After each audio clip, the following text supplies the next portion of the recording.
Consuelo Vanderbilt was the only daughter of her wealthy father. The history of their family is quite interesting. Cornelius, Consuelo's father, was considered the richest American of the 19th century. He made his fortune in shipping and railroads. Surprisingly, his ancestors came to America with empty pockets. Cornelius's great-great-grandfather was a common hired servant from the Netherlands. Cornelius dreamed of a title. He couldn't buy it, and he couldn't marry. He had a beautiful wife with southern beauty. Therefore, the head of the family decided, I have money and a beautiful daughter, and some poor European aristocrat has no money but has a title. Yes, it happened that many dukes were poor. Palaces and castles were hard to maintain, requiring constant repair and maintenance of the house.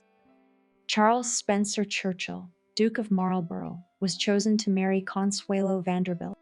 She was good-looking, with a piquant oval face on a long, thin neck, huge dark eyes, and curled eyelashes.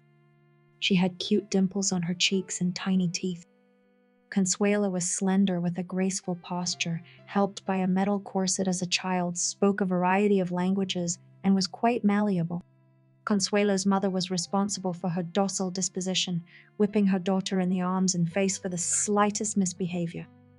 The union between the Duke of Marlborough and Consuelo Vanderbilt was a favorable marriage based on calculation alone.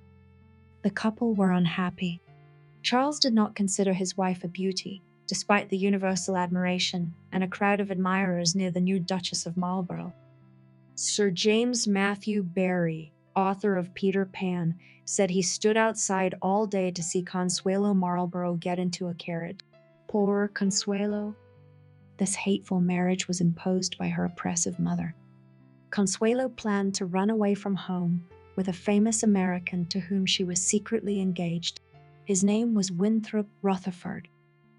He ended up marrying President Roosevelt's favorite, and Consuelo was locked in a room. Her mother threatened to kill Rutherford if she didn't marry the Duke of Marlborough. For Consuelo, the wedding veil was akin to a mourning veil under which she shed her tears. The Duke of Marlborough received as a prenuptial agreement, translated into modern money, about $80 million. That's the price of happiness. Consuelo became a wonderful mother of 2 sons. She practiced charity, supported the poor and single mothers. She was loved by her subjects, aristocrats, and royalty. But everyone was waiting for such an unhappy marriage to fall apart. Soon the Duke had a favorite, a poor but beautiful American woman. Consuelo did not interfere. Marlborough couple separated in 1906.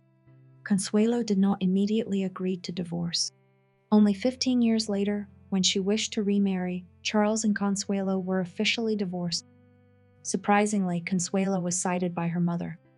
She told the court that she forced her daughter to marry because she had unlimited influence over her. Consuelo Vanderbilt married a second time at the age of 44.